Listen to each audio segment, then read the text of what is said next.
My name is Bill Pagula, and I'm hosting the session today here at PSG of Mercer County. And as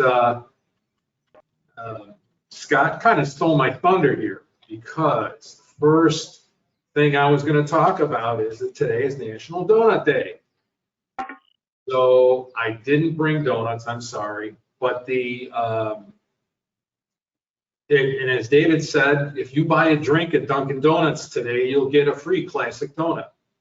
And if you go to Krispy Kreme, you can get a free donut as well. So you can shuttle back and forth and really fill up and end up with a dozen if you like. Today, our PSG is a group that's here for you. We're here for people who are either in a job search or thinking about going into a job search, or want to learn more about how to do a job search. We have plenty of resources available if you are in one of those categories or if you're just curious. And those resources are located at our PSG of Mercer County website. And the URL for that is all one word, psgofmercercounty.org. So feel free to check that out. There's 170 some pages out there of various things. One of them being the job boards, which take Mercer County and all the surrounding counties and break them down, companies in those counties by industry. So you can go in and find, if you are, say, in the pharmaceutical industry, you can look in Monmouth County, you can look in Mercer County, and wherever else you want to look. We're also, as David says, our coverage area includes overseas, Bucks County, Pennsylvania. So we maintain a list in Bucks County as well. We have a LinkedIn group, another resource. So again, it's PSG of Mercer County is the name of the group.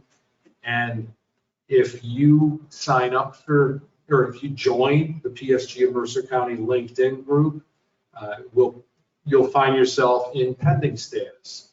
And about once a week or so, we go through and we will admit those people who have come to one of our meetings or have attended one of our virtual sessions.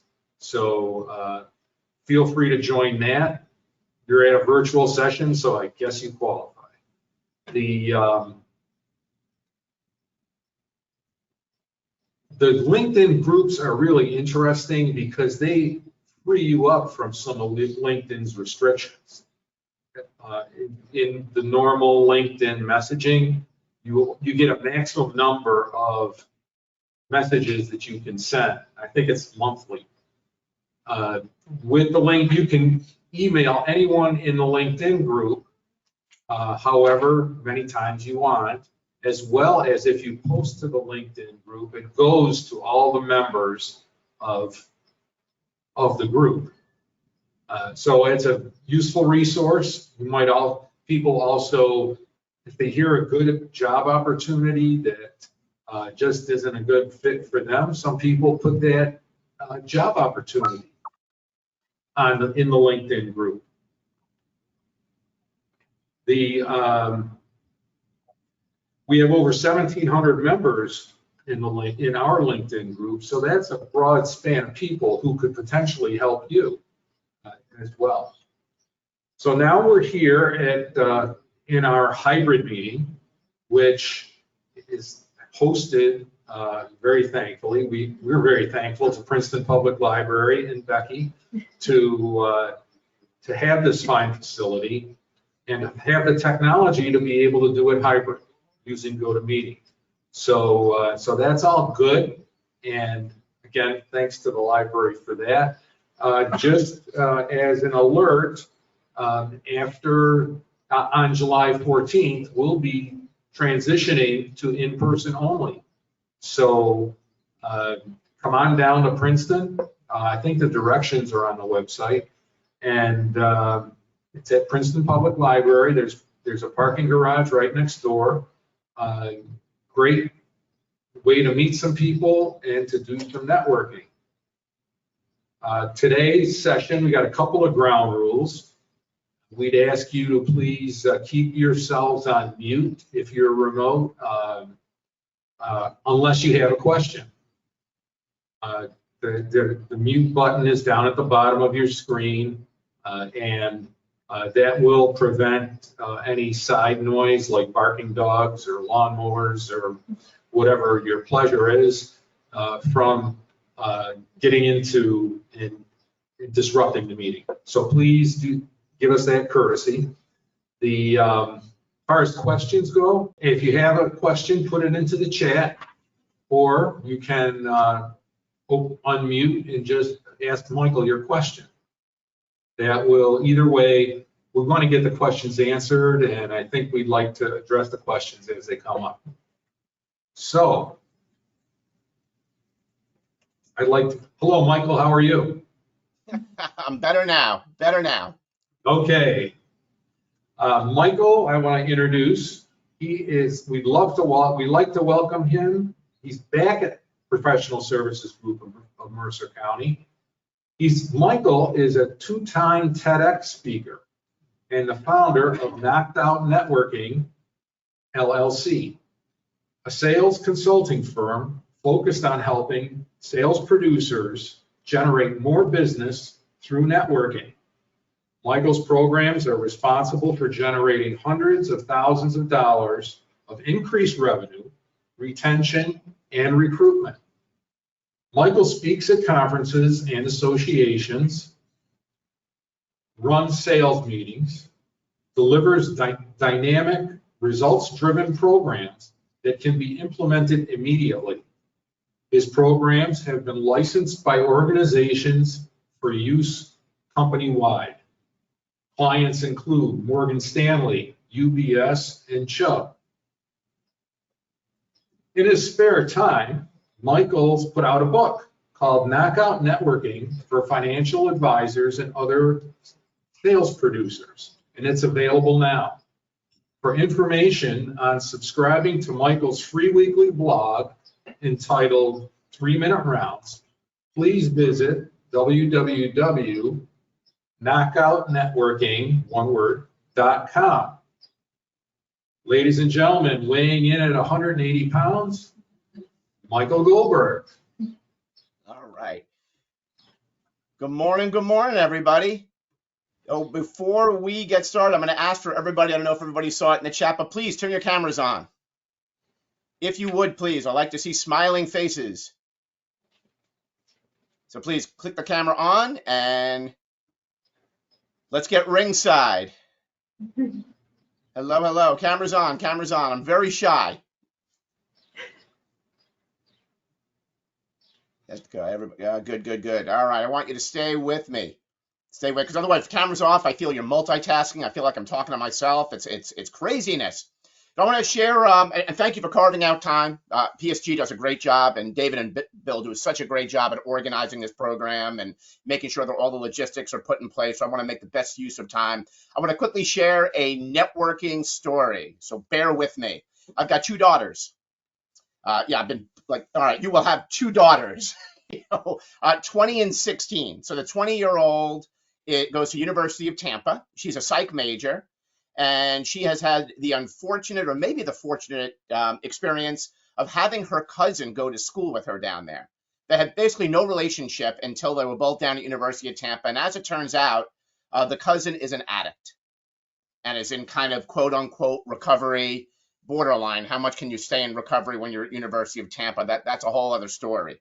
My other daughter is 16 years old and she's a sophomore in high school. So I had the opportunity about 6 months ago to be in LA. It was a business trip, but I dragged my 16-year-old with me. So it was just the 2 of us. If you have an opportunity, I don't know if you've done this, to just carve out time for just one child at a time, it's really unbelievable. So my wife had the opportunity to be with the 20-year-old. I'm with the 16-year-old. We're in LA. I do a talk in Hollywood. And after that, I decided to carve out the rest of the week. And it was just me, and I'm going to call her Julia, the 16-year-old, because that's her name. So it's just myself and Julia, and we're doing all the stuff you're supposed to do in LA. Now, I used to live out there, so I kind of know the lay of the land. I had a lot of things set up. We did the tours for Warner Brothers on the whole thing. And to me, my favorite part of the whole trip and what I was looking forward to was the hike through the Hollywood Hills. Have you ever done that? Ever hiked the Hollywood Hills? If you're ever out there, and you're into that sort of thing, definitely an experience. So it's maybe a 7-mile hike, and you get to see the Hollywood sign and the whole thing. So we decide to embark on this trip. It's like 6 a.m. We're there. It's beautiful outside.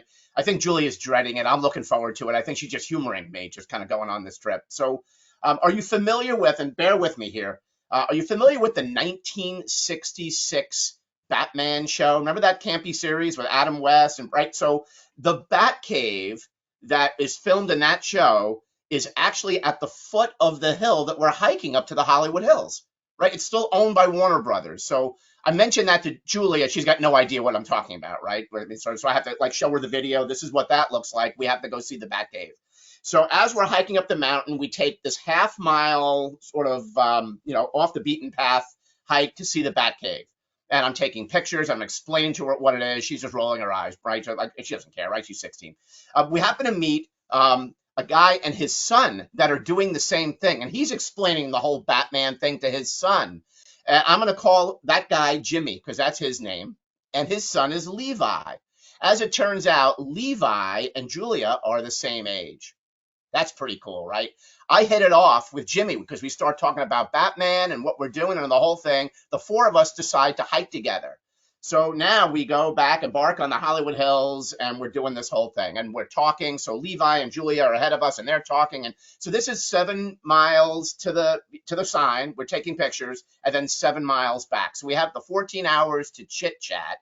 And it ended up being not just an unbelievable hike, but a networking moment. Let me explain why. So I'm all over the place with this backstory, but I did it intentionally.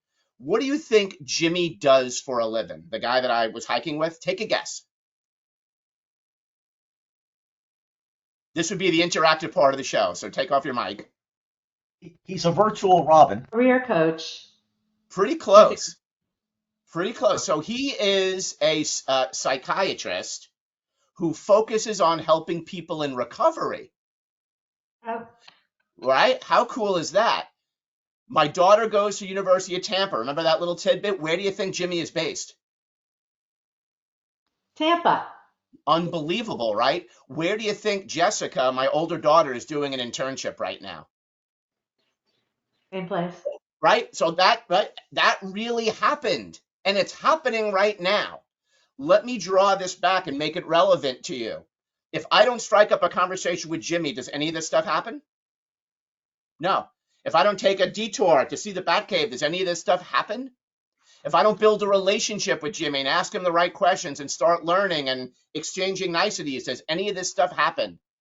Do we leave opportunity on the table only every single day? And I mean every single day. And that's networking. Networking means nothing if we do not have a networking mindset to go to the right place, say the right thing, meet the right people, or if we happen to be someplace and it's relevant and appropriate, to strike up the right conversation, because you never know. You could be standing in front of the Batcave on the Hollywood Hills on the precipice of setting up an internship for your kid or a job for yourself. What do you think about that? Or help somebody in some unique way. So there's my lead in. What do you think of that? All right, I'm going to share some, see if I can do this. I'm going to share some slides, and here we go. All right. I can't see everybody, but I'm assuming you can see my slides, correct? Not yet, no. Now No. why is that happening? Mm-mm. Okay. Yeah, we've got your, Am I the only one to? Just Oh, here one it comes. It's coming up now. You see it now? I see it. All right, that's weird. Okay.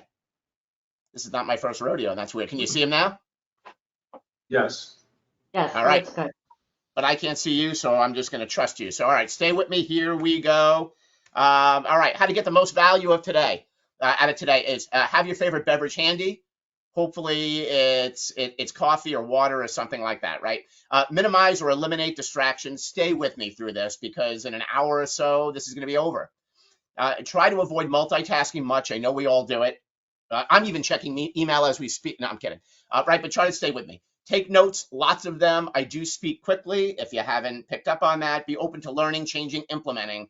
Don't say to yourself, I already know that. Say in terms of what can I implement? What can I improve upon? What can I take action with? Ask questions, because if you ask the right question, you get the right answer. If you don't ask the question, the answer is always no. Post comments in the chat box. I'm going to rely on David and Bill to kind of monitor that. But as questions come up, post them. And I do want to handle them at the moment. Do at least one thing more, better, or different as a result of this program. Otherwise, it is not the best use of a Friday morning. This is, in my experience, I have been volunteering to help job searchers for about 25 years. And I speak professionally about networking and referrals. And I do get hired by some pretty big companies. Like, I do this for a living. I travel all over the place. I'm speaking, I'm working, a lot of group coaching. Like, I live and breathe this stuff. And I'll be honest with you, I am just very passionate about helping those that are in between careers. It's a labor of love. I love doing it. And in my experience, 25 years I've been doing this, and a lot of it's with PSG. This is what I have observed. And again, I'm going to apologize in advance. This is with respect. Is I feel job searchers struggle in part because there's not enough focus on what they want, what a job searcher wants. Like, yeah, I want a job, man, but what does that look like? Not enough openness to direction feedback, not enough networking in the right places, not enough knowledge about LinkedIn and proper usage. I know Bill was mentioning LinkedIn before. Not enough emphasis on giving, helping. Not enough of a plan or a daily routine. And yes, it's a daily routine. So I'm a competitive boxer. If I'm not training every day, and I mean every day, I'm not going to be ready for the big fight. And it's the same thing in business or in job search. If you're not training for it and doing the work every day, it's going to take a lot longer to get where you may want to be. Not enough accountability in place. And a lot of it's tough when you're in between careers because it's self-accountability. But maybe job searchers, maybe you can help one another. And every Monday morning you game plan on exactly what you're going to be doing this week and hold one another accountable. That doesn't cost anything. Not enough hard work towards the actual objective. So I think a lot of it is winning the day. What is an ideal work day for you? Look at what an ideal, work day is for you and create that and decide every Monday through Friday, this is what my work day is going to look like. What part of the day are you high energy? I'm wicked high energy. I used to live in Boston. You'll have to forgive me. Wicked high energy early in the morning. So a lot of my more difficult tasks that require thought, maybe not my favorite stuff, I do early in the day so it's over with because that's when I'm high energy and I can overcome the fact that this is not my favorite way of spending my time. What time will you block in your calendar?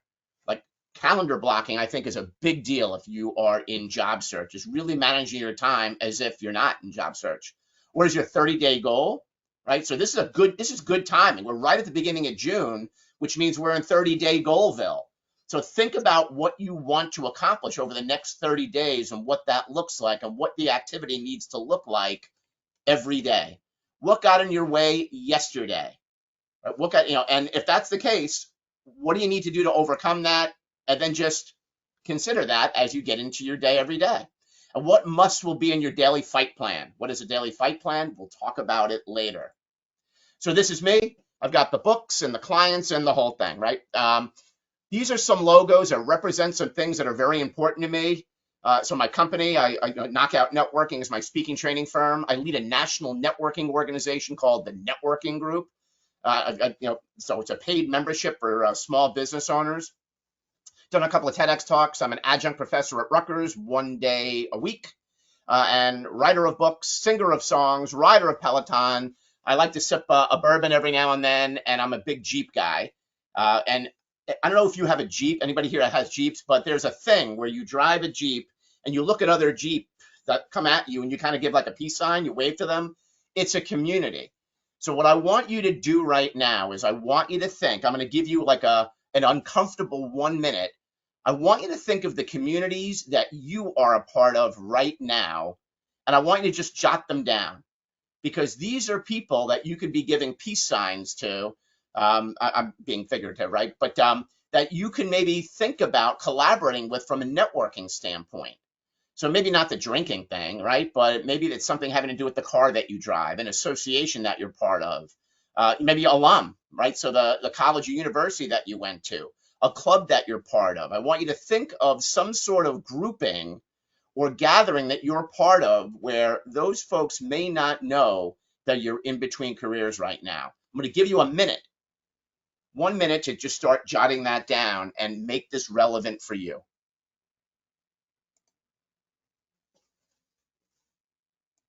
Do you have Jeopardy music to play? I was going to hum it. Oh yeah, there you go. Or what's that that popcorn song? Or Yep. Now, I shared this slide not to boast about me. I shared this slide to boast about you. I want you to think of organizations and groups that are important and relevant to you, even if you haven't connected with them in a while. Professional associations, could be a Rotary, it could be alumni, it could be, maybe you're part of a golf group, a reading group, a knitting group. It doesn't matter. And here's the flip side of that coin. Is there an association or an organization that you could be a part of that is relevant to you and your search? So if you're targeting, just making this up, financial services, why not look at a group like NAIFA, NAIFA, National Association of Insurance and Financial Advisors, and become part of that. You don't have to join, just start going to meetings. They may not even charge you if you're in job search. But I speak for groups like that. You know how many job searchers I find? None. Do we leave opportunity on the table every single day? And I mean every single day. So it's about getting creative and going to the right places, saying the right things, and meeting the right people. You don't have to go to the Batcave for that. You can see my slides again? Yes. All right. Yes. Here we go. All right. So how to begin? Here we go. I'm going to go wicked fast. Here we go. Have a networking mindset, right? So talk to the person at the Batcave, right? And again, as appropriate. I'm not suggesting, 1:30 in the morning on the 2 train type of thing, right? So it's, again, know your audience and just be smart about it. But a networking mindset is coming from a place of give and a place of maybe creating a connection as appropriate. Focus on a target market. Develop a target company list. Participate in an association in your target market. Create a top 50 list of centers of influence. I'm going to talk about all this stuff. Be active on LinkedIn with your target market. Establish a daily routine. Set weekly goals, 30-day goals, and demonstrate its up to me mindset or attitude. I can talk an hour on this slide alone. To me, this is the secret of success. I mentioned I teach at Rutgers. So this happened a few years ago. I think it's pre-pandemic. This is an actual student's grade. And it's a public speaking class. So the class is broken down. 60% of the grade is your presentations, 20% of your exams, 7% assignments, 3% resume, and then 10% is attendance on participation. This particular student ended up earning a D in my class, in a public speaking class. She ended up with a 65%. So why? This is the way her grade broke down. She earned 31.6 out of 60. She earned a B, a C, an F, and an F on her presentations. The Fs she simply didn't do, and the C she simply wasn't prepared for. She was smart, so she did well on her tests, 195. Exam, she was good. Resume, she decided not to do. Attendance and participation, she was pretty good. If you do the math, at 65, she earned a D. She was outraged. Her parents were even more outraged. They set up a Zoom meeting with me to state their daughter's case. And I showed them this slide.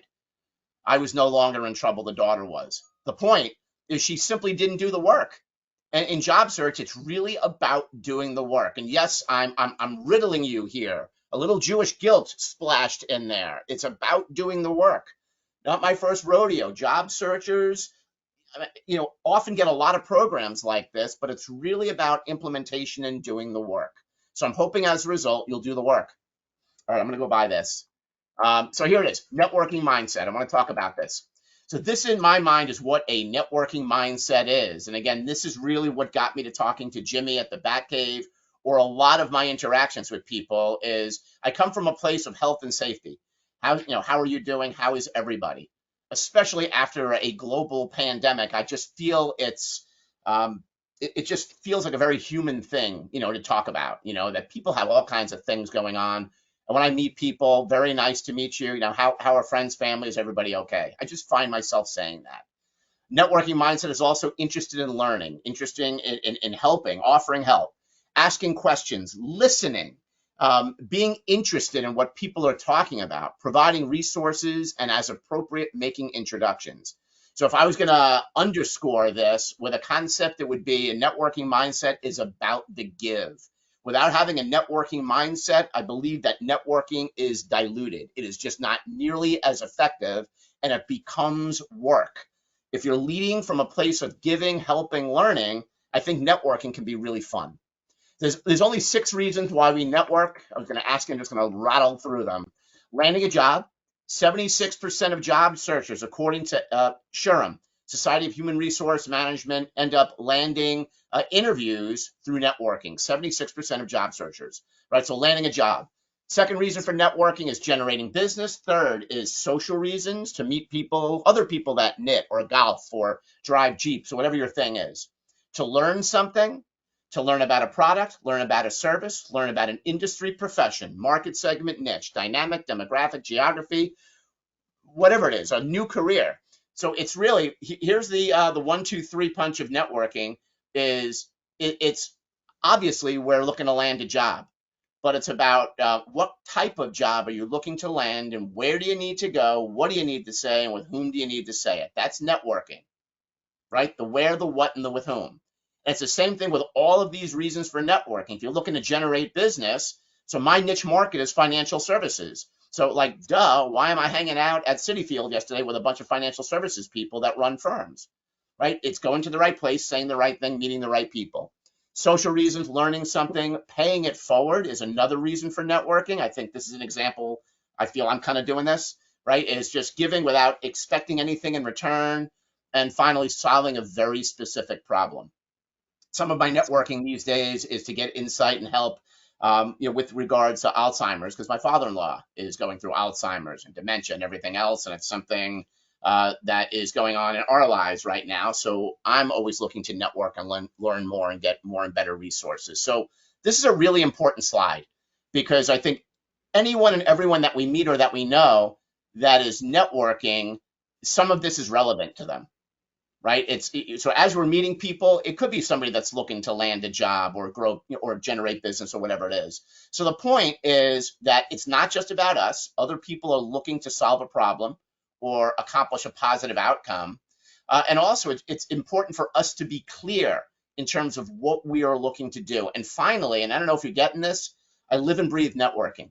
Like I truly believe this. I truly believe that you can solve almost all of life's problems, short of some health-related issues, by knowing exactly what the issue is or the challenge and going to the right place, saying the right thing, and meeting the right people. Here's my definition of networking. A bit more clinical. It's a proactive, although it could be reactive, right? Jimmy, the Batcave. So a proactive approach to meeting quality people with the prospect or the hopes of learning from and helping them, that's networking. So learning, helping. I like a second helping, learning, helping. Now, I put proactive there because I think since the pandemic, and since meetings are still, not all of them, of course, but there's still hybrid meetings and virtual meetings, right? Obviously, I think that we need to be a bit more proactive about our networking, especially in job search, than we were 3 years ago. That's just my feeling. So it's more intention on LinkedIn. It's more intention on setting up Zoom meetings. And it's more intention to be controlling of our calendar and to manage our time more and better. So this is important. And it's important because I wrote important. You must have a focused communication strategy and a targeted network for your networking efforts to be effective, especially in the beginning and especially now. So communication strategy, I'm going to talk about a lot of them. And then a targeted network, those that we're looking to make more and better connections with. I think the more laser-like and targeted our communication and our network is, the more targeted our networking is going to be. What I'm going to do is I'm going to take it off a screen. And now I can see you. Hey, Michael? Yep. David made a comment in the chat that the employee referrals only make up 7% of applicants, Okay. but 40% of hires. I like that. Yeah. So you might comment on how networking fits in with it. Yeah, well, I mean, I think it just gets back to you got to be in it to win it, right? You gotta, right? In the ring, we talk about you got to be busy in the ring, or you're going to land a punch, right? So that's really what that is you just got to be busy because at the end of the day, it's a numbers game, right? And it's about activity and it's about being in there. So what I want to do is I want to open it up to questions that you might have. So what questions, comments, before I get into like real content, do you have about networking and going to the right place, saying the right things, and meeting the right people? And Michael, right in the middle of the screen, there's a drop down that says view who's talking. You could change that to view everyone if you like. Let's see. Where is that? Top of the screen, right above your head, view Yep. who's talking. That's a drop down. There is a drop down. No, I'm not seeing it. center of the page. Oh, I see. Okay, center of page. Who's talking? Hi, everyone. Okay, got it. All right. But I see a lot of cameras are off, which is not good. So if you would turn your cameras on, and who's got a question? Lisa. So, how do I say this? I relocated from New Jersey to Florida, and I'm living in a 55 plus community. So when I tell people I work, and now, obvious, I was downsized, they look at me like, why do you want to work? I actually had someone ask me if I need the money, which I thought was weird. But like, how do someone like me, I found some associations, which I did, and I joined them here, but it's very hard that I am in a foreign land, Florida, and, trying to network with people. I mean, I actually found someone on the beach who ended up getting me an interview. Oh, that's really cool. That's great. Yeah, What in our part of bathing Florida are you business, in? come and help me. But it's like, I'm sort of at a loss because like, this is going away for me and there's a lot more that I have and I'm part of, but I don't really know how to keep networking, especially when my surrounding is all retired people. Everyone in Right. this area is retired. And What, wherever I go, whether it's a doctor's office, whatever, I do say that I'm in technology, I'm a project manager, what part of and Florida are you in, Lisa? I'm in Boca. Okay. Yep. Well, but you've got to change the environment. There is a business sector in Boca, right? So it's, walking out of your community because the mindset there is a retirement mindset. So you want to put yourself in an environment where it's more of a business mindset. So if it's tech that you're looking at, I would just quickly do a search in Boca, and no doubt that there are tech associations that are there. And that's where No, I I would start. found one. I actually did Yeah. find a big one, Good. Tech Hub. But I think I need more because it's not like back home. It's Yeah. very hard here um, to find people and to network. Yeah. Yeah. But I would look at the business districts, and Boca does have a thriving business district, Fort Lauderdale, right? So I would look at that. You've got to create that environment. You got to be around in that environment. I do a lot of business myself in Florida. So it's really about fishing in the right ponds there. Thank you. Yeah. All right. You're welcome. Any other questions? Good question. Other questions about networking? All I right. have it's David. I have one observation along the lines of what you and Lisa were just talking about. Lisa, I think you said you found one group or organization, and that's fine. Ask people in that organization where else they hang out. Good. Thank you. That's a great idea. Just start Yeah, with Yeah. them. it's Yep, that's right. And also your activity on LinkedIn could be very Florida Boca centric. no, my activity on LinkedIn is actually very New Jersey centric. I'm still in denial that I'm here, but I don't really have a Florida, Right. I'm thing. just saying create it. I'm Yeah. saying do an advanced search on LinkedIn, look at tech people, right? Put in Okay. the right roles for that, be specific about South Florida, and then DM, direct outreach. I recently relocated, to the Boca area. I'm looking to network in the tech, space and collaborate with folks. Would love to connect and maybe, and explore how we might help one another. Do 5 of those a day and see what happens, right? Yeah, yeah, And yeah. I'll that's something continue. I have that's done something you can do some. today, Yeah. right? Thank So you these are so all much. actionable items that you can help create that environment that you're looking for, Gotcha. right? And it costs nothing. Hello. All right. Hello, Michael. Yep. This is David Steinberg. I'm actually in Princeton Library here, so you probably won't be able to see me, but I can see you. I have a quick network story I'll let you Yep. Go share. ahead. I was the host of a similar group in Sherwood Hill, Camden County, and I just introduced the speaker, and I sat down, and no sooner than I sat down that the first thing he said, before I begin, I had lunch with a friend of mine who is in the sign business looking for a sign salesman. My hand went up before I realized my hand went up, and I said, I have 15 years experience in the business, and I got the job. I was referred to his friend, and after the interview, that's where I was working. So networking can work anywhere and anywhere possible, and you can get results. You never know what you're going to get until actually you put yourself out there. It's just exactly what you're saying right now. Without a doubt, so there's two different types of, I'm getting ahead of myself, but just because this is where the conversation brought us, and that's a great story, so thanks for sharing. There is strategic networking. So it's like what David and I were suggesting for Lisa is to, some actionable things you can do to start connecting with people that are relevant geographically as well as professionally. But also there's the serendipitous networking or the reactive, so the guy at the Batcave or somebody that you happen to meet at the supermarket. And again, I'm not saying that that we need to be, roaming the halls of different buildings, but I'm just saying if we happen to be around people, it's easy to smile and say good morning and strike up a conversation, but it's really more of the strategic stuff that I think we need to be more actionable with, because we do leave opportunity on the table only every single day. So it's about having a strategy and a consistency in doing those things.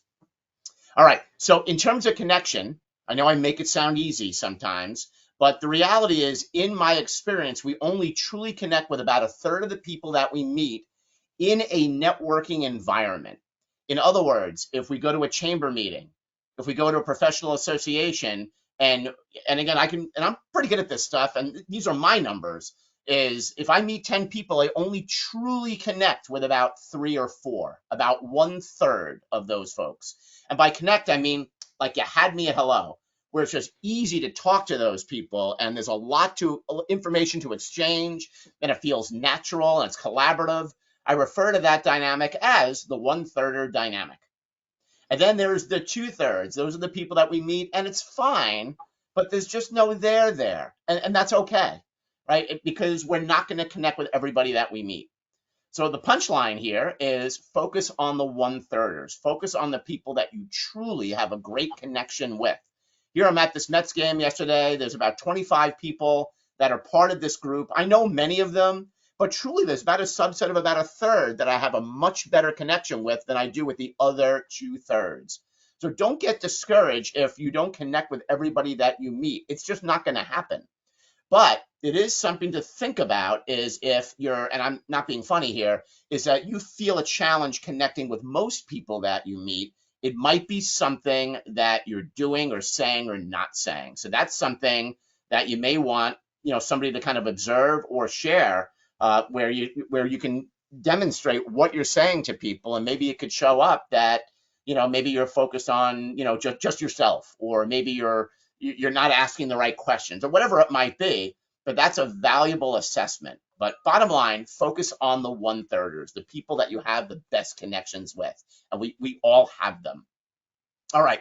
These are some rules of networking. In my book, there's 23 of them. I'm going to rattle off these, and then I'm going to go deep with most of these in terms of how to and content. So hold on to your hats. All right. Rules of networking. Share personal stories. Not too personal. But one of the things I love to say when I meet people for the first time in a networking environment, and even in some cases, if it's not a networking environment, i.e. the Batcave, is I often share a quick story. And I'll start that off with, if I happen to meet David for the first time, David, very nice to meet you. I'm glad we had an opportunity to both be at this event. May I share a quick story with you? And then I share a story about something that's relevant in my life. I don't go too deep. It's not too personal.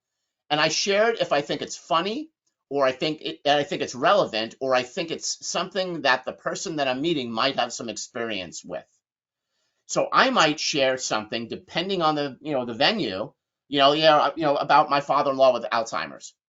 So I might, very nice to meet you. Can I just share something real quick with you? Something that, that my family and I are going through.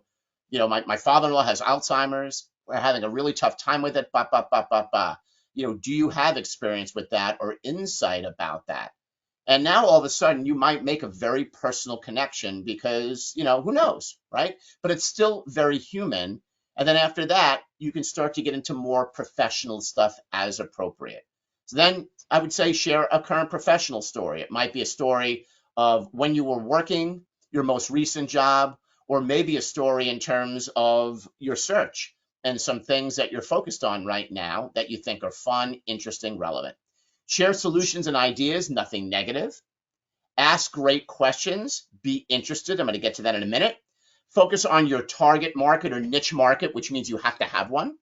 Listen more, talk less. I love speaking to people, but when I'm truly networking, I am doing a lot less talking and a lot more asking questions, shutting up, and listening.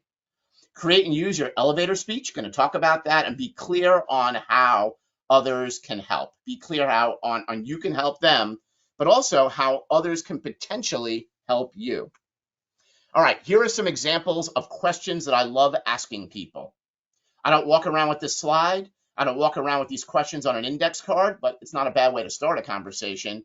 I don't cover all these questions, but I just want you to observe the kind of the cadence and the tone of some of these questions. So I often lead with a story, like I mentioned before, and I know that's not a question, but it may be, David, may I share a quick story? And then I share my story. I like to talk about or ask people what they do for fun.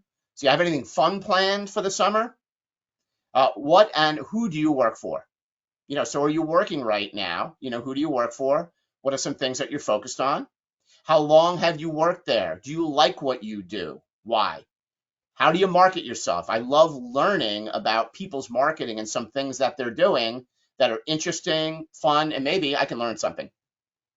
What are some of your interests? Where do you look to network? So as David mentioned before, are there other places that you network and other connections that you might, offer me that are in that space, as we get to know each other better? Are there podcasts or virtual meetings you can recommend? Who would you love to meet and why?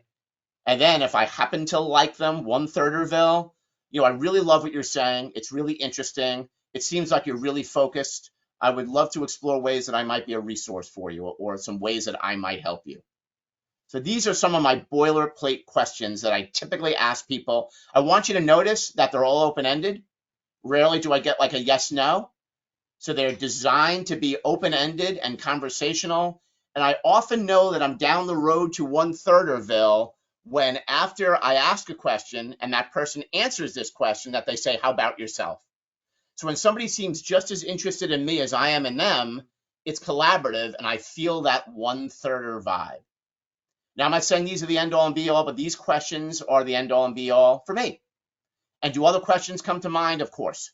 And do other conversations ends up going on tangents because of some of this? Of course, right? But that's just part of the deal, part of the fun, part of the conversation. So those are questions. And these are also, and there's a lot of depth here. It also kind of gets into becoming a bit more confident to start conversations with strangers because we're all hardwired to not talk to strangers. But these are some ways to condition ourselves to become a bit more comfortable and a bit more confident with this. And again, I realize that this doesn't come easy to a lot of people. It sometimes doesn't come easy to me either if I'm not in the right environment. All right, target marketing, really important, is in my opinion, you must have a target market. What is a target market? It's where you do your best work. That is how I would define it. And I break it down into industry, profession, market segment, niche, dynamic, demographic, geography, target companies. So if you're looking to meet anyone, everyone, someone, often you'll meet no one, or it's very hard to meet someone. The more specific we are with the types of companies that we're looking to work with, the geography, and the stuff that we want to do, the more attractive we're going to be. And I call that gravity. The more gravity we're going to create, where people are going to be drawn more to us. We don't want to leave people in a position where they have to figure it out. We want to be really purposeful in talking about the type of work that we do or that we want to do, and with whom that we want to connect with. That's so important. It also helps determine where you need to go, what you need to say, and with whom you need to say it. So let me get back to Lisa's question for a second, and the dialogue that we had along with David is, if she didn't mention Florida, if she didn't mention tech, we wouldn't have been able to have the same type of conversation, and we probably wouldn't have been able to brainstorm on the ideas and be as effective as we might have been. Would you agree? Michael, Right, so that's just how that I plays out. also have something to help people that helped me. I went into ChatGPT, and because I'm a project manager in Unified Communications, I said, give me a list of 50 companies in Unified Communications. Within 1 second, I had the list, so I didn't have to rack my brain. Yep, I love it. I love it. So ChatGPT, definitely a thing, and it's a way, and if you're not sure about it, maybe talk to Lisa, but that's definitely a valuable tool to get more and better information. It's kind of like Google on steroids. So pop the questions in there, and then as ideas come up, make sure you take action and implement. So target marketing, in my mind, more fractions. It's about being specific. So if you're looking for anything, everything, something, I'm looking to work for a large company, I'm looking to just work in New Jersey, or whatever it is, you're kind of at a 4/8, as I like to call it, dynamic. But if you reduce that fraction to 2/4 and 1/2, what type of large company, what industry, profession, market segment, niche, dynamic, demographic, geography, company name. Truth be told, I lead a networking group called, wait for it, the networking group, TNG we call it. It's part of my background, which is not virtual. And we've got communities of paid members all over the country. And when we're in these meetings and I teach this stuff, I make sure that everybody, when they're giving their elevator speech, as it were, that they're being really specific with the types of companies that they're looking to connect with. I do this myself. I'm doing a slew of work with a firm called UBS because of something that I said in my own networking group, and it was about being specific about the type of organization that I'm looking to work with, the name of the organization, and even the geography that I wanted to work in. And it happened because I simply asked for it, and I fished in the right ponds, and it was the appropriate place to ask for it. All right, I want to take it to station identification. Who's got comments, questions? I'm doing a lot of talking. Emotional outbursts before we get into the next segment. Comments, questions? Yes. Give me a thumbs up. Am I on track? Yes. Good? All right. Still a lot of cameras off. Don't know what everybody's doing. The room said yes. What's that? The room gives you the high sign. Yep. All right, good. All right, the live room gave me the high sign. All right, so here we go. All right, this is going to be about elevator speech stuff. And I've been talking about this literally for 25 years. This concept has not changed. This is a very ugly slide, I agree. What I did is I did a screenshot of my on-demand videos, and this is one in particular on what I call the peace statement. Now, my on-demand videos, they're 10 minutes a shot. It slices and dices all my content, on an LMS, and companies license my programs and roll them out company-wide. So I know Bill had mentioned that in the intro.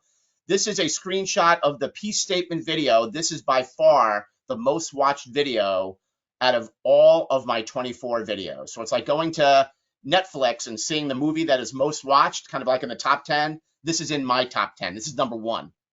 And the Rutgers logo is there is because I teach the peace statement in my Rutgers class. And it's a public speaking class, just Monday nights. And I make as a professor, you can do this. I make my students learn their peace statement. And then I tell them as part of an assignment that they need to go to the right places, say the right things, and meet the right people. They come back to class and they share stories about how they landed interviews, internships, and in some cases jobs just by this exercise. And then they forget that they're afraid of public speaking. So it ends up being this genuine share that basically changes their life. Like, it really does. I still get graduates that will send emails to me that still use the P statement in their jobs or in landing their next job. It's really cool. Here it is. I've been teaching this 25 years. It's what I teach in my classroom. It's what I teach to the big firms. Is the P statement. It's an acronym. It stands for profession, expertise, environments, and call to action. So this is your 30-second. This is your 45-second. This is your 1 minute. And I hate elevator speech because it sounds like it's the connotation that you're giving a speech. And really, I think that's the last thing that you want to be thinking about. It's really about what is it that you need to share that's going to be most attractive and relevant to people. And I've just broken it down to these 4 concepts: your profession, who you are, and perhaps how you help; expertise, the stuff you know; environments, which is your target market; and then your call to action is your ask, specifically what it is that you want. So let me break this down, and hopefully you're taking some notes. I'm going to show you an example of this. Profession is, you might be thinking, I don't have a profession, but you do. You do have a profession. You may not be working right now, but it does not mean that you do not have a profession. If you're focused on the same profession that your background lends itself to, so like IT, then that's what you're going to talk about. I'm an IT professional in between careers right now, focused on a position in network administration. It might sound something like that. If you're looking to change professions, you might say that I'm an IT professional in between careers, focused on a transition with an eye towards landing an IT-related position in financial services. Or I'm looking to get out of IT and focus on a financial services career. So you're talking about that right up front, and I think it's succinct and it's interesting. Something like that, profession. Expertise is what you know, not everything that you know. I would boil it down to the top 3 most relevant items. So if I was going to share my expertise, and I didn't want to bore you to tears too much, I might say my expertise is in the areas of networking, referrals, and various aspects of recruiting. Those are my big 3. So think in terms of your expertise and your smarts, where you have the most expertise, and fill in the gaps. My expertise is in the areas of X comma, Y comma, and Z. And just keep it at that. Nice and succinct. Environments is your niche or target market, industry, profession, market segment, niche, dynamic, demographic, geography, company names. And then call to action is your ask. As I'm networking, I'm always looking to meet or be introduced to, and fill in the gaps. Any advice on how I might make more connections like that? I'd be thrilled to get your perspective, and that's the P statement. I can't tell you how many financial advisors have written more business as a result of this in my target market. I can't tell you how many job searchers that I've helped over the years that have landed jobs and interviews because of this concept alone, because it's actionable. It forces us to go to the right place, say the right thing, meet the right people, and do the right thing. Here's an example of what one could look like. I don't want you to panic. It's not about memorizing a script. This is a structure, not a script, right? So this is script-ish, but I want you to just own the concepts of profession, expertise, environments, and call to action so you can just speak to it. And it's not about memorizing it, although this might be a start. So here's an example. I'm a financial professional in transition. See right up front, focus on working as a banker in the private equity space.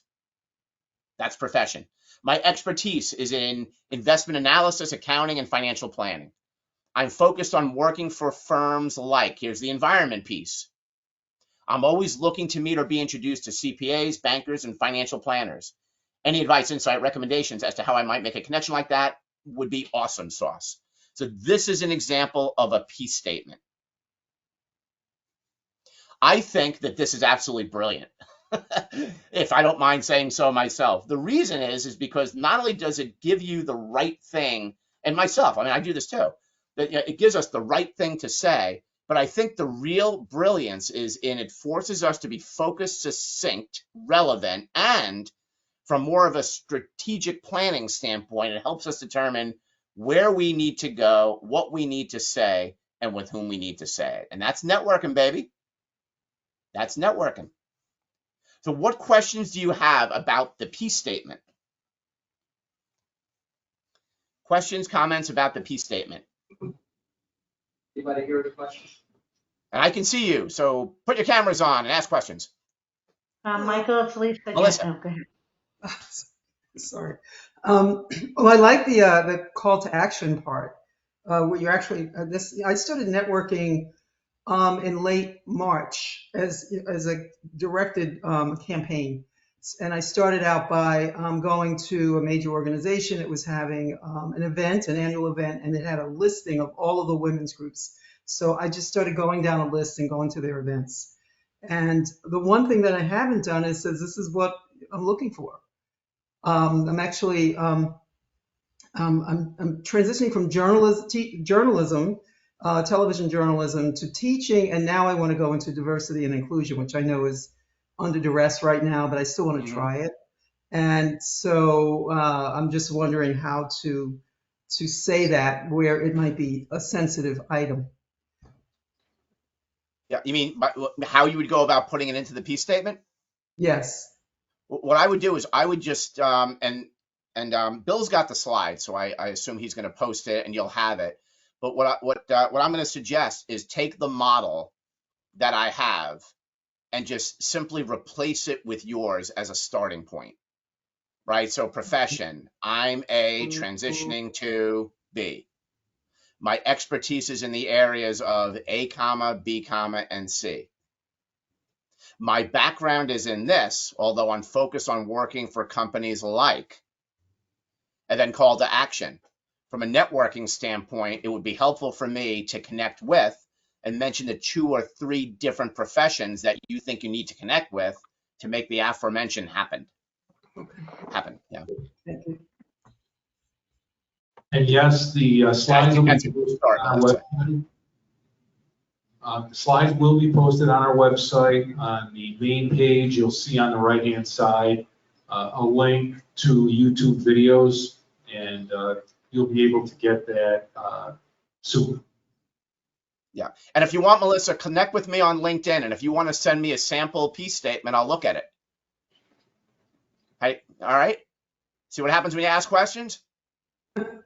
Yeah, I've And been I'll asking respond right quickly. away. I just want to say I've been asking to give, I do lectures and I've been asking for that, but I'm really wanting to get into the industry, so I'll switch that around. Perfect. You know, you can do lectures at a professional association that's aimed at the industry that you're targeting.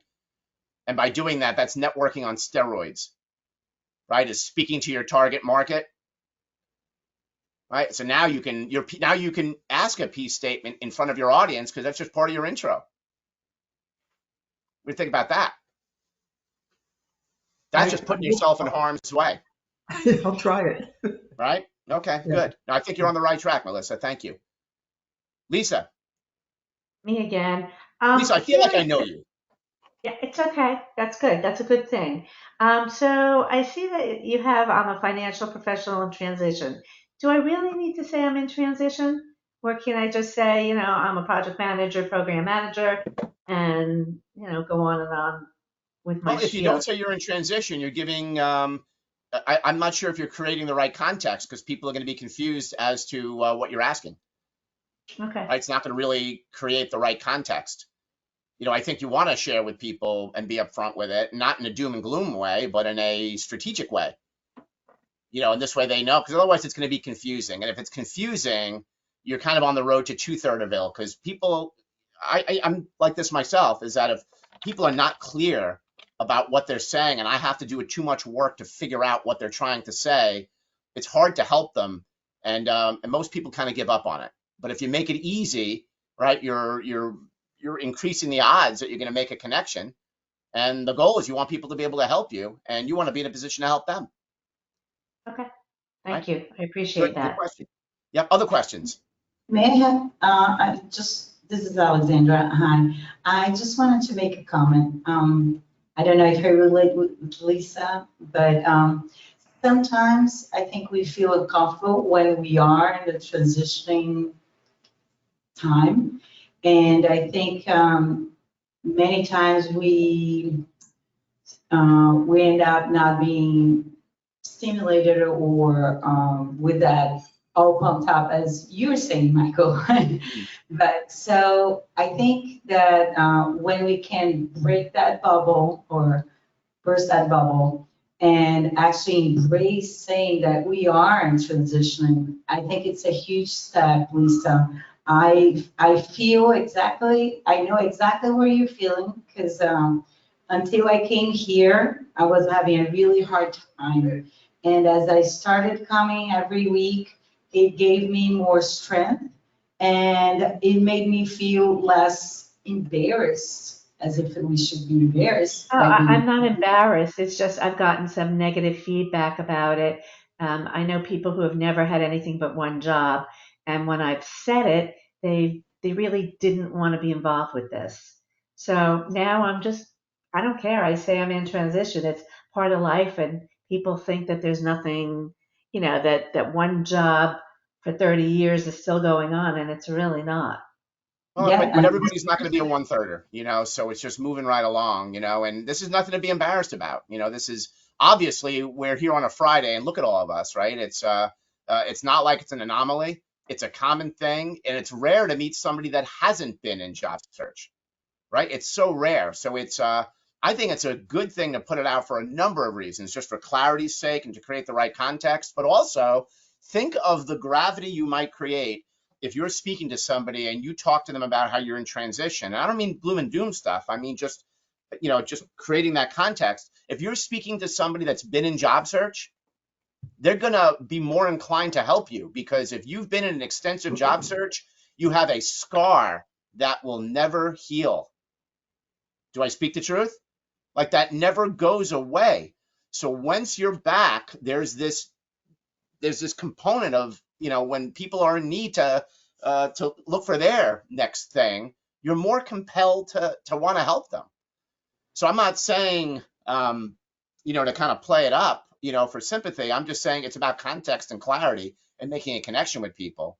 And I think it's really about being clear. I wouldn't go into doom and gloom. Oh, the last job, they shouldn't have done that. I wouldn't go there, right? Because that's not an attractive quality, but you got to create context. I'm in transition, but there's a good thing because now I'm focused on right? And that's really what you want to do. And keep in mind, everybody's looking for something. If people are out there, they're looking for something. I have a comment. Go ahead, Charlie. For everybody that you approach, they become part of your network. Some of those individuals know they're on shaky grounds and that they're going to need a network within the next year and a half. And you could become a permanent part of somebody's network. Yeah, that's right. And, they help you. Maybe they're not going to tell you they're about to be fired in 4 weeks, but they might help you because they're going to get it. The whole thing is you never know, right? You never know, but you got to put it out there as long as you're putting it out there professionally, respectfully, and positively. Mm-hmm. All right, ready for some more great discussion? Ready for some more content? All right, here we go. All right, so that's the peace statement. Here are some rules that are attached to the peace statement.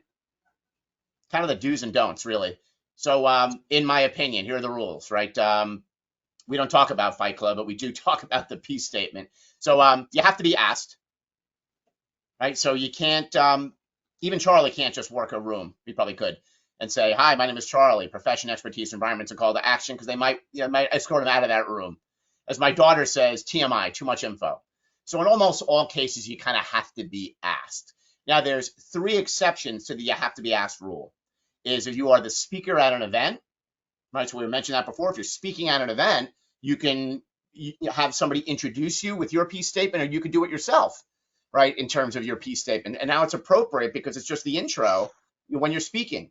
If you're in a meeting, if you're in a networking meeting, then obviously you can share it because it kind of lends itself to that if you're in a meeting with somebody, like a one-on-one. And then finally, a relationship. If you already have a great relationship with somebody, you can say something like, "Charlie, can I bounce something off of you? Would love your perspective, would love your help, profession, expertise, environments, call to action." Right? So it just comes back to context and the relationship. Rule number 2, keep it short, sweet, to the point. It should not be an hour and 15-minute diatribe. What I am doing is an hour and 15-minute diatribe, but that should not be what the peace statement is. It should be 20 seconds, 30 seconds, or a minute, or whatever is appropriate in the venue. Be specific. It can't be general. The peace statement was designed, I put it together with the thought of forcing specificity. Do not compromise your niche. So if your niche happens to be IT, maintain that. If you generalize that or you keep adjusting it, it's going to be confusing to everybody that you meet, and it might become confusing to you. Use with prospects, people that are prospective, hiring managers. Use with networking partners. Use with family, friends, and centers of influence. What's a center of influence? It's somebody that's looking to meet the same people that you're looking to meet, but doesn't compete with you. That's a center of influence. So like a financial advisor, for them to network with an insurance agent is good because especially if they have the same target market, so that's a good center of influence. So people that you're looking to meet that are also focused on the IT space, but may not compete with you. Those in my mind are your centers of influence and probably some of the best people to network with. It's a we thing, not a me thing. So it should be collaborative. It should be an exchange of peace statements. How about yourself? One version per customer. And what I mean by that is that you're the customer, that you should I only have one peace statement. It shouldn't be, I've got an IT version of it, a financial services version of it, a consumer products version of it. It should just be one. If it keeps changing, it's going to become confusing and it's not going to be useful. It's not a sales pitch. It's not an opportunity to set up an appointment with somebody necessarily. And then finally, find your own voice. I mentioned it's a structure, not a script. It may start off as a script, but make it conversational, make it you. So find your own voice, be a better version of me, right? So if you're hearing some of the things that I'm saying, think of your own version of that and what your own version of this might look like. And that's the peace statement. All right. So that's a huge concept. Let me get into another huge concept.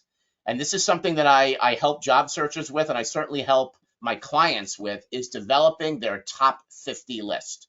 I think the top 50 list is really important. So what is it?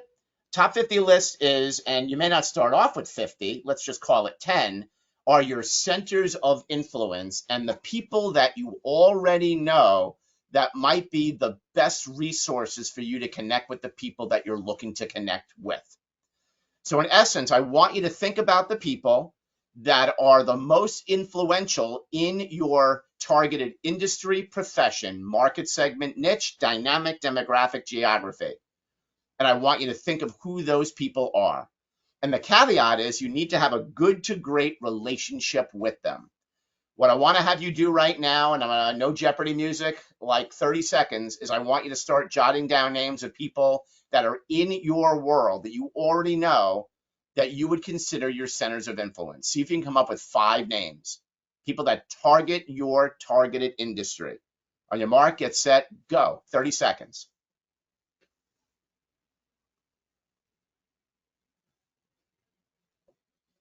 Who are the people that are in your world? They're already in your phone. That are the most influential people that you know in your target industry.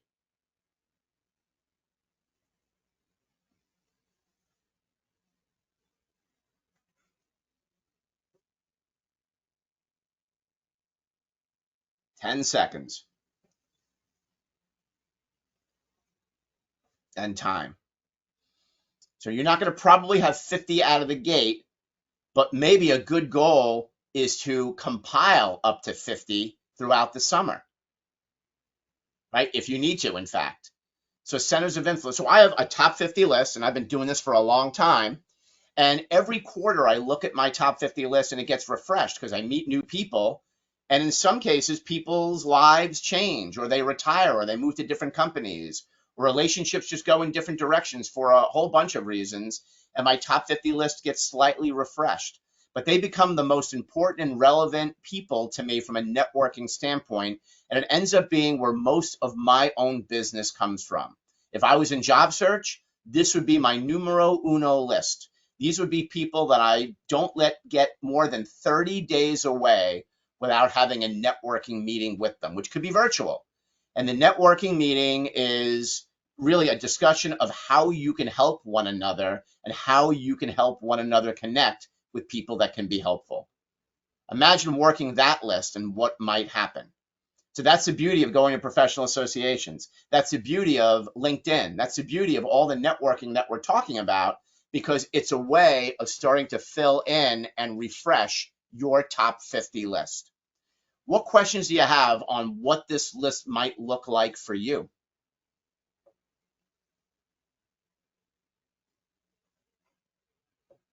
I have a question. Yep, go ahead. Can you give some examples? I'm having trouble thinking of one, so I'm not sure I'm clear on what kind of people you're talking about. Right. So what industry are you targeting right now? Organic agriculture. Organic agriculture. Okay. Industry I know almost nothing about.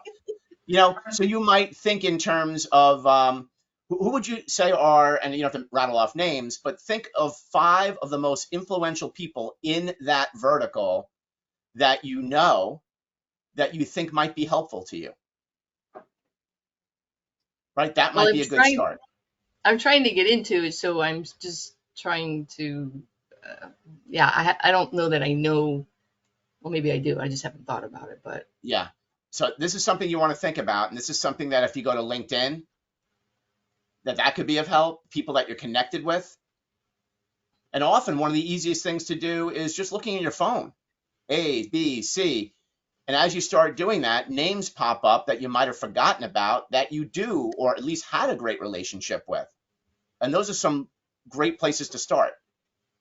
Maybe, a suggestion, maybe you can go to a farmer's market. Maybe you can talk to some environmental people, and Right. And so it will be related to that field. Yeah, that's right. But I would start Didn't hear that. off, absolutely, right? I mean, and there's companies that niche in that. There's a private equity firm, that I know of that niches in the agriculture space.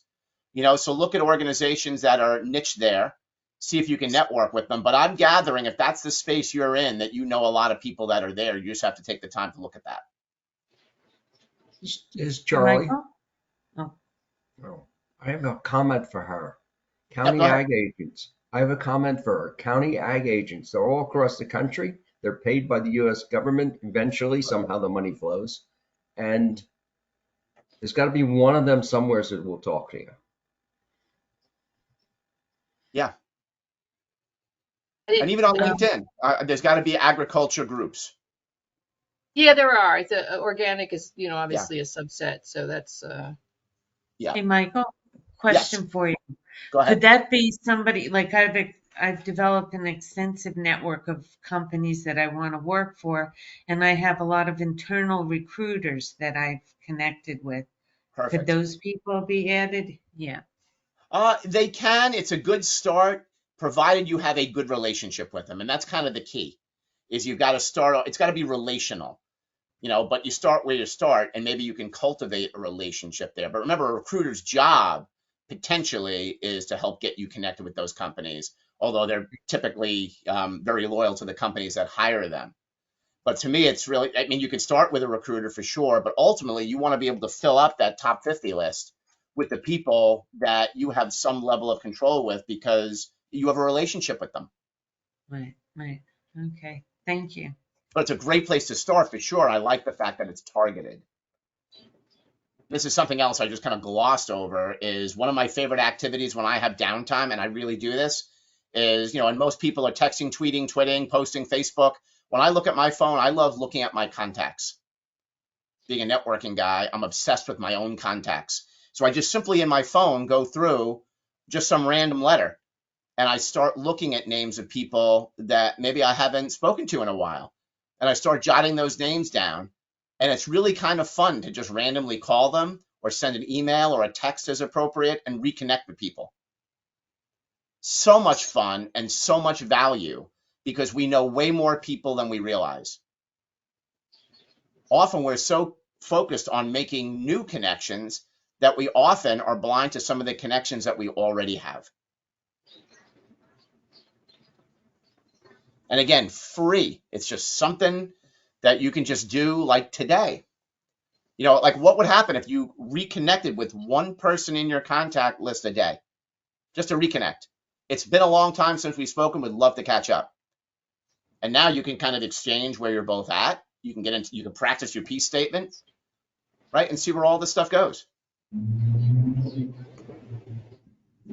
All right, virtual meetings. I think important, since we are still having lots of them, is have a good wireless connection, wired if possible, like I'm wired in here. Be mindful about your space and background, minimize distractions, keep your conversation focused, try not to multitask. You're all multitasking. Be respectful of time. Don't eat, don't drive when you're in meetings like this. Utilize LinkedIn when you're setting up meetings with people virtually. Communicate in their time zone.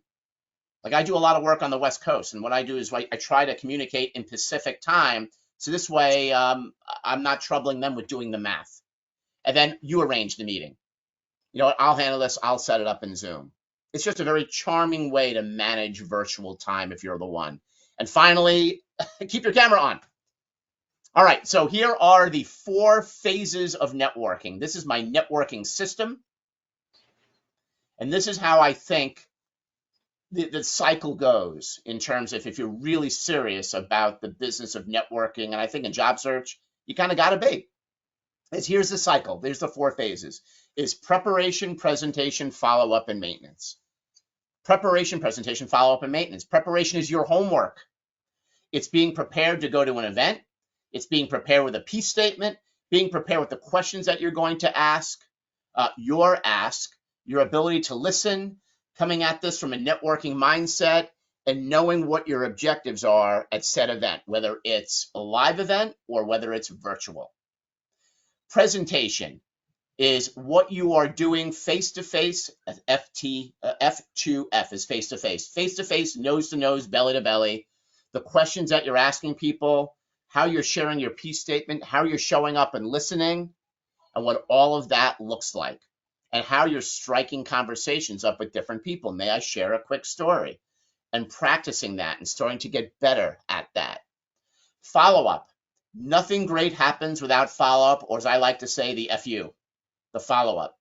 I believe, so if we meet great people and we don't follow up with them, that connection is lost. It's like it never happened, because almost never does that other person follow up with us unless they need something from us. So be in the position of following up. I'm not suggesting that we reconnect with everybody that we meet, but just the folks where there's something to talk about, those that are in that 1/3 realm, and there's a reason to follow up with them. I love to follow up within 24 hours. That's FU 24, or the next business day, or whenever we decide is appropriate. So in the presentation phase, when I'm face-to-face, that's usually when I set up follow-up. That's usually when I say something like, Bill, I really think we had a great conversation. It sounds like there's a lot of synergy, and it seems like we're focused on meeting a lot of the same people, and we could probably help one another. Would you be up for a meeting over the next couple of weeks? We can continue our dialogue where we're not so pressed for time. And if Bill sees value that I see, he's going to say absolutely. And that's when I take the initiative and say, no worries. We have one another's contact information. We've exchanged QR codes or business cards or whatever the kids are doing these days. And I promise I will reconnect with you tomorrow so we can coordinate. So now I've set up the follow up. I've SU'd the FU. And then my follow up now happens the next day. And then we get another meeting on the calendar as appropriate. Or sometimes follow-up is getting that person the thing. It's introducing them. It's sending them the document. It's whatever it is. So follow-up could also be follow-through. And then maintenance is OOSIOOM, which is out of sight is out of mind. Maintenance is having a strategy for staying in touch with the right people for the right reasons. Ta-da, your top 50 list helps you do that. And then other lists that you might have, which might be, those that are potential hiring managers or potential people that could interview you or whatever, people that you think are key players that for whatever reason have not made it to your top 50 list. And this is cyclical. This is just on and on and on. It's just another day. and that's your networking cycle. So what questions, I know there's a little bit of time, so I want to kind of bring it back. And then I've got the kind of last piece of the puzzle, which is the daily fight plan that pulls it all together. So what questions, comments do you have? I've shared a lot of content. Would you agree? So now it's about what's the next step that you're going to take? What questions do you have? And then I'll put the final piece of the puzzle in place. Have I dumbfounded you, or are you just like multitasking and you're not even hearing me? Okay. Let me Charlie. throw a quick. I have a comment. Oh, wait. Remember, as people move from job to job to job, they also move across the country. So when you're working on LinkedIn and you're working within a vertical field, within a field, you may be networking in multiple locations via LinkedIn. Yeah, so it's a different venue.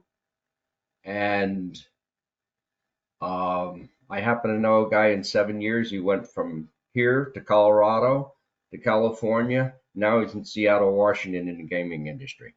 Yep, that's right. And by staying in touch with people, especially the right people, you're kind of on that stuff, right? Mm-hmm. When people's lives change, and right, is that you're kind of on top of some of those transitions, and some of those transitions create opportunities. And not just for you, but for you to help others. Lisa, do you have a comment? Oh, my comment was, unfortunately, I have a large network, and many of the people I haven't stayed in touch with. So I'm trying to think how I can reach out and say it's been a while, and not be very positive. If you have any words of wisdom, I'd appreciate it. Yeah. So this would just be Lisa. It has been a long time since we've connected. Would love to reconnect and catch up with you.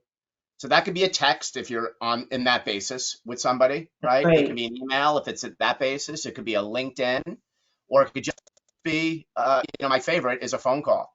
Again, but it depends on the level of relationship that you have or had with them. I always remind my kids my favorite app is the phone. There's an app for that. Just press the button. I just thought I'd give you a call. And if we had a great relationship with people back in the day, there's what I call the uptick. Because I do this myself. I will reach out to at least one person a day just because I think it's fun. Somebody that I haven't spoken with in a while. And I call it the uptick because when they respond, like, Michael, right? It's kind of like they're so happy, and last night I had dinner with somebody in Bayonne that I just reconnected with. We were so close before the pandemic. She came to mind. We just reconnected. We had dinner last night, and it was so cool. She's coming to one of my events and all kinds of great stuff, right? And that was like an uptick. She just like, Michael, so you wanna go for the Lisa, the uptick.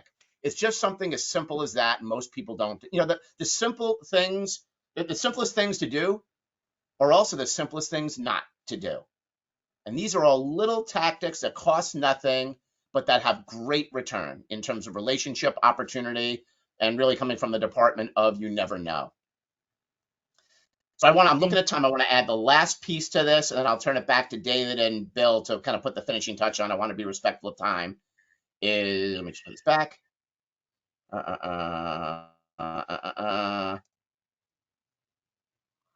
Here we go. Okay. So this is, does everybody see that slide? Yes. Mm-hmm. Okay, good. Okay, here we go. So the daily fight plan is a plan that I have that kind of pulls it all together. What I'll do is I will send a document to Bill that I have that is this. And I do this myself only every day is I set up, so my purpose is what my 30-day goal is. Sometimes it changes a little bit, but it's a great reminder to keep my eye on the ball, keep my eye on the prize. Like, what is it that I want to accomplish, by June 30, that sort of thing. Priorities, what should be completed today, no matter what. So those are the things they have to get done. It's like prepping for this meeting had to get done, right? So it's what's the stuff that needs to get done on any given day. People, I divide it up into 3 columns. Who do I need to create a touch point with today? So in my world, it's prospects, people I'm waiting on, like a response or an item, and then my centers of influence, which are my top 50 list. So I decide who and I've got one today. So I still have to finish my list today. So the people, that could potentially hire me, or the people that could potentially hire you, maybe are your prospects. People I'm waiting on for the thing, and then my top 50. Projects. What mess got done today to move these projects forward? So a project is really, it's more of, it's something that I'm working on that is a work in progress. So an example might be updating a website, updating a resume, updating something where it may not just be today, but you want to chip away at it and make some progress towards it. What does that look like? And then the fifth is personal. What do I want to do to refresh and reboot me? So sometimes it's a ride on the Peloton. Sometimes it's picking a kid up from school. I kind of pull that in. So something personal that I think is just going to be fun. That's just going to keep me going throughout the day. It doesn't have to take that long. But, it could be walking the dog. It could be whatever that is for you. It could be maybe Facebook activity. Be careful. It could be whatever, right? So don't count the days, make the days count. Muhammad Ali said that. And to me, in job search, it's really about making the days count. Because if you win the day, you might potentially win the week. You might potentially win the month. You might potentially win a job. And as they say, that is my time. So what questions, comments, emotional outbursts before I turn it back to the great folks that are in charge here?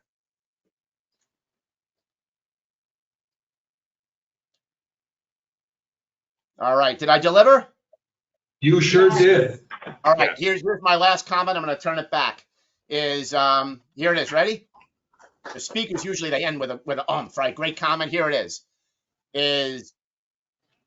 if anybody in this meeting, and there's a lot of people here, if anybody in this meeting, let's just say 3 people in this meeting, do something more, better, or different as a result of something that I said, or maybe David said, or somebody else said, that's a lot. Whoa, only 3 people. If 3 of you do something more, better, and different as a result of this meeting, that's a lot. Which means this meeting was a waste of time for just about everybody else. Horrible, right? Saying a beautiful Friday. Well, I definitely will. Yeah, it is on you to prove me wrong. You've got to prove me wrong. I don't know, send me a peace statement. Wonder what would happen. Get on LinkedIn and start to think about what your top 50 list looked like. Go onto your own freaking phone, contacts, and look at people you already know. These are things you can do right now. Maybe those that are off camera are doing it right now. That'd be good. Create a daily fight plan. Look at some of these slides. Put your peace statement together. Formulate your target market. These are all things that you can do today and now. I know it's a Friday, right? But maybe put it in your schedule to do on Monday. If 3 of you do anything more, better, or different, that's a lot. You need to prove me wrong. And I'll put it out there. I'm confident that you will. If I can be a resource to anybody in any way, I love talking about this stuff. I love helping. I love learning. I love connecting. Certainly reach out to me on LinkedIn or however you want to. I'd be thrilled to be a resource. Consider me part of your network, and I'm happy to be in your corner. Thank you, everybody. I wish you all the luck in the world. Back to Bill and David. Thank you, Michael. All right. Resounding applause in the room. Michael, that was a great presentation. High energy. I love it. I like the pep talk at the end. Sometimes in job search, you don't get pep talks. So really appreciate that. It's a great emotional intelligence thing. I took my big takeaway, and I think my experience goes along with it, is it all goes back to the beginning about doing your homework. Because if you want to, Michael said, you got to fish in the right pond. If you don't know what the right pond is, you're in trouble. So you got to do that hard thinking in the beginning about what it is you want to do, what kind of job or career moves do you want to make, and then go from there. That I think is key. The other thing, Michael, in all of his fractions that he has up there, nobody bats 1,000. Okay, it's not a personal insult if the person you call doesn't return your call. It's something that, okay, it's not everybody's busy, or, sometimes the relationship has moved on. So, you got to allow yourself that you won't bat 1,000. So those are my comments. Any other comments from either in the room or online? Okay, then. No, I'll just make one comment, and it's a little bit of an invite. If I've got a blog called 3 Minute Rounds, comes out every week. It's free. Always 2 or 3 bullet points on how to network more and better, or how to position yourself more and better. All actionable stuff. That's all I do. Actionable stuff. So if you want to subscribe to it, I only have subscribers on there. I don't put anybody on there. I've got lots of people on there now, lots of subscribers. So knockoutnetworking.com, and just find the blog 3 Minute Rounds, and you can register or subscribe. Okay. Thank you. Michael and everyone, this presentation is being recorded. It will be on the PSG Immerser meeting presentations link. If you go onto our website, on the right-hand side are some blue letters that's called meeting presentation documents. The chat will also be there. So you can listen, if you want to go back and see what Michael had to say, and the slides will be there. So anything you missed, there's a lot in here today. And I think, like I said before, doing your homework, and one version for customer was another good one, because so many of us have done a lot of things in our careers. And it's easy to recognize your own abilities to do many things, but you need to know what you want to do. And you can't vary it. That'll only confuse you, and it'll confuse your audience. So, Michael, thanks again. We're going to keep the online session open for a while, and unfortunately, the technology doesn't help us do the networking. So we actually have 2 networking things going here. One will be the online group, and you guys are welcome to open your mics and talk among yourselves and share ideas. The other group will be the one that's here in the room. There's about 9 of us, 10 of us, and we've got the room for a while. So use this as your first opportunity at networking if you haven't done so already. Just a few points upcoming. Next week, we have Jan Goodman, and Jan will be talking about the topic of creating a dynamic job portfolio. And we're going to be blessed with Jan's presence here in the room. So if you're interested, tune in or come and meet Jan in person. On June 16th, we'll have Michael Brenner. Michael Brenner his topic is amp up your career transition with emotional intelligence. It's always something that is, you don't even know you're doing it. But and I know him, he's great. Okay, great. An endorsement. Okay, other groups. There's the PSG, the Breakfast Club of New Jersey, which meets on Saturdays virtually from 8 until 10. And it's thebreakfastclubnj.com is their URL. This week, it's Alex Freund is the speaker. Many of you have had experience hearing Alex. He's great. Also good on his feet to answer questions. And his topic is, can you influence the interviewer? And here are 6 ways that you can. So June 10th would be the Breakfast Club of New Jersey. Also, PSG of Central New Jersey is psgnj.biz. And their session, that you can find the information about it, is Mondays at 10:30 in the morning. And finally, there's PSG of Morris County. It's psmc.org. And they meet on Wednesdays at 9:30 a.m. So that's the end of our Friday session today. Again, you guys are welcome to stay and network. Executive producer is David Shuckman. The technical support from the Princeton Public Library is Becky, assisted by Gary Landy. And I'm your host, Bill Pagula. See you next week.